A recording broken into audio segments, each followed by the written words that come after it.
Hi everyone, welcome to the Learnplex. आज की इस वीडियो लेक्चर में मैं आपको मज़ीद एक अकाउंटेंसी कॉन्सेप्ट के बारे में बताऊंगी जो है full disclosure concept. So let's just read it first.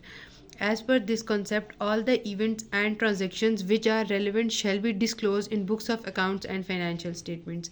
अब कहते हैं कि इस कॉन्सेप्ट के अकॉर्डिंग जितने भी बिजनेस के अंदर इवेंट्स और ट्रांजेक्शन्स होते हैं ये सारे के सारे डिस्क्लोज होने चाहिए बुक्स ऑफ अकाउंट्स या फाइनेंशियल स्टेटमेंट्स में। अगर आप छोटे से छोटा खर्चा कर रहे हो तो उसका भी आपको फुल डिस्क्लोजर करने की ज़रूरत है। अगर आप कोई भी बात छुपाओगे या कोई भी इवेंट और ट्रांजैक्शन डिस्क्लोज नहीं करेंगे तो फिर अकाउंटिंग करने का कोई रेलिवेंसी नहीं रह जाएगी, क्योंकि वो आपको फिर सही इन्फॉर्मेशन नहीं दे पाएगा। तो फुल डिस्क्लोजर्स यही बताता है कि बिज़नेस के अंदर आप कोई भी इवेंट कर रहे हैं या कोई भी ट्रांजैक्शन कर रहे हैं, जिस लेवल का कर रहे हैं, कैश में कर रहे हैं या क्रेडिट में कर रहे हैं, छोटे से छोटा ही क्यों ना हो, वो सारी की सारी चीज़ें सही सही books of accounts and financial statements में नोट डाउन करनी ज़रूरी है। नेक्स्ट, द इवेंट्स में रिलेट टू द करंट और सब्सिक्वेंट अकाउंटिंग पीरियड। तो इवेंट आप करंट ईयर का भी हो सकता है या जैसे अभी 2024 चल रहा है तो आप इस ईयर का भी कर सकते हैं, या सब्सिक्वेंट ईयर फॉर एग्जांपल 2025 का भी हो सकता है। आपने किसी चीज़ की फुल पेमेंट की है या किसी चीज़ की आपने फुल फ्यूचर पेमेंट करनी है, या फिर हो सकता है कि आपने किसी चीज़ की एडवांस पेमेंट भी करनी हो या प्री पेड हो, तो वो भी आप लिखेंगे। नो डाउट कि आप उसका यूज़ फ्यूचर में जाके करेंगे, लेकिन पे तो आप अभी कर रहे हैं ना, तो इसलिए उसे भी रिकॉर्ड करना पड़ेगा। तो ये था फुल डिस्क्लोजर्स का बेसिक सा मीनिंग। अब हम इसका पर्पस देखेंगे कि इसका मकसद क्या है। The users of a financial statements must be aware of all the relevant events and transactions to understand real position of a business.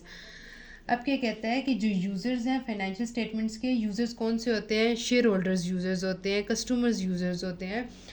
तो ये जो यूज़र्स हैं उन्हें सारी की सारी इन्फॉर्मेशन होना ज़रूरी है बिज़नेस के अंदर कौन कौन सी इवेंट्स हो रहे हैं, कौन कौन सी ट्रांजेक्शन्स हो रही हैं, ताकि वो बिज़नेस में रियल पोजीशन को देख सकें। अंडरस्टैंड? मतलब बिजनेस की एग्जैक्ट परफॉर्मेंस को देखने के लिए फाइनेंशियल स्टेटमेंट्स के यूजर्स को ये सारी इन्फॉर्मेशन होना बहुत ज़रूरी है। They must be aware of all these things. अब हम देखते हैं कि डिस्क्लोजर्स क्या है। तो डिस्क्लोजर्स होता है, the terms disclosures means that a statement describing an event transaction including the amount involved shall be added to the financial statements as a note therein. अब यहाँ डिस्क्लोजर्स का मतलब ये है कि जो भी चीज़ हम डिस्क्लोज कर रहे हैं, ये जो भी इंफॉर्मेशन आप डिस्क्लोज कर रहे हैं, तो ये एक स्टेटमेंट की तरह है जो किसी भी इवेंट या ट्रांजेक्शन को डिस्क्राइब कर रहा है उसके अमाउंट के साथ। अब आपको आइडिया है कि जो भी अकाउंटिंग में हम काम करते हैं, ये जो भी कुछ भी हम नोट डाउन करते हैं, वो सारी की सारी फाइनेंशियल नेचर की होती हैं, ये जिसे हम क्वांटिफाई कर सकते हैं या जिसे हम नंबर की फॉर्म में लिख सकते हैं। तो अब इस नंबर में हम नॉर्मली अमाउंट ही देख सकते हैं, तो हम जितनी भी अमाउंट है उसे प्रॉपरली डिस्क्लोज करना बहुत ज़रूरी है। हम लोग फाइनेंशियल स्टेटमेंट्स के नीचे एक नोट लिखते हैं, तो उस नोट में हम जितनी भी डिस्क्लोजर्स होते हैं उन्हें मेंशन करते हैं, तो वो बहुत ज़रूरी होता है। Next, disclosure is not same as accounting. Disclosures accounting की तरह नहीं है। अब यहाँ पे एक मेन डिफरेंस आपको बताएंगे डिस्क्लोजर्स और अकाउंटिंग्स के दरमियान। Accounting means accounting entries will be passed, whereas in disclosures a mere statement is given, journal entry not passed. अब अकाउंटिंग में हम क्या करते हैं कि अकाउंटिंग एंट्रीज को पास कर देते हैं, अकाउंटिंग एंट्री हम लोग करते हैं, लेकिन डिस्क्लोजर्स में हम लोग एक मेयर स्टेटमेंट्स दे देते हैं और जर्नल एंट्री हम लोग पास नहीं करते। इसके हम एक एग्जाम्पल देखते हैं जिससे आपको मजीद क्लियर होगा। The legal law suit filed against a company for violation of copyrights shall be disclosed as a part of financial statements, तो it can not be measured accurately. अब एक लीगल लॉ सूट फाइल किया है एक company ने दूसरी company के लिए, किस वजह से? कॉपीराइट्स की वायलेशन की वजह से। अब चूंकि हम लोग इससे हम एक्यूरेटली मेजर नहीं कर सकते, लेकिन ये फाइनेंशियल स्टेटमेंट्स का हिस्सा है, इस वजह से इन्हें डिस्क्लोज करना ज़रूरी था। इस वजह से ये जो एक्शन था इसे हम लोगों ने फाइनेंशियल स्टेटमेंट्स में डिस्क्लोज किया है।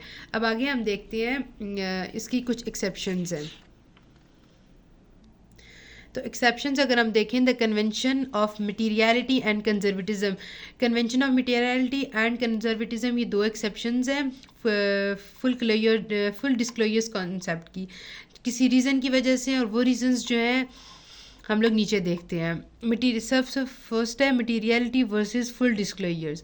As per full disclosures all the relevant events and transactions must be disclosed. अब हमने पीछे पढ़ा है कि फुल डिस्क्लोजर्स कॉन्सेप्ट के अकॉर्डिंग हमारी जितनी भी रेलिवेंट इंफॉर्मेशंस होती हैं, जितनी भी रेलिवेंट इवेंट्स एंड ट्रांजेक्शंस होते हैं, उन सबको डिस्क्लोज करना ज़रूरी होता है। तो फुल डिस्क्लोजर कॉन्सेप्ट में हम लोग जितनी भी रेलिवेंट इंफॉर्मेशन है उस सब को डिस्क्लोज करते हैं। लेकिन as per materiality accounting principles to be applied only for materiality events and transactions and not for all। अब हम यहाँ देखते हैं कि मटीरियल इवेंट्स और ट्रांजेक्शन्स कौन से होते हैं जो भी बिज़नेस के लिए हम ज़्यादा इम्पोर्टेंस रखते हैं।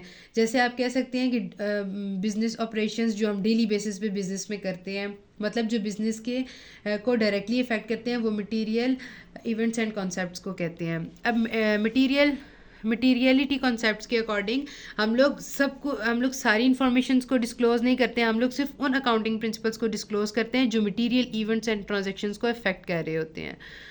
नेक्स्ट है कंजर्वेटिज्म वर्सेस फुल डिस्क्लोजर्स। जैसे फुल डिस्क्लोजर्स में पढ़ा है कि all relevant events and transactions को हम लोग डिस्क्लोज करते हैं, लेकिन as per conservatism only those events and transactions which leads to possible losses must be accounting and disclose.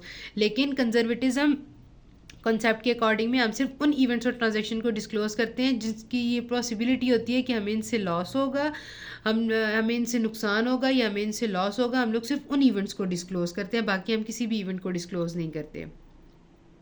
Unrealise profit shall be accounted and disclose. Unrealise profit को भी हम लोग अकाउंट नहीं करते और डिस्क्लोज भी नहीं करते। ये था फुल डिस्क्लोजर्स का टॉपिक, जिसमें आपने उसकी मीनिंग देखा है, उसका पर्पस देखा है, उसकी इम्पोर्टेंस का देखा है आपने, फिर उसकी एग्जांपल है, एक्सेप्शंस हैं और ये 2 एक्सेप्शंस हैं। Hope you understand this topic. See you in the next video. Bye bye.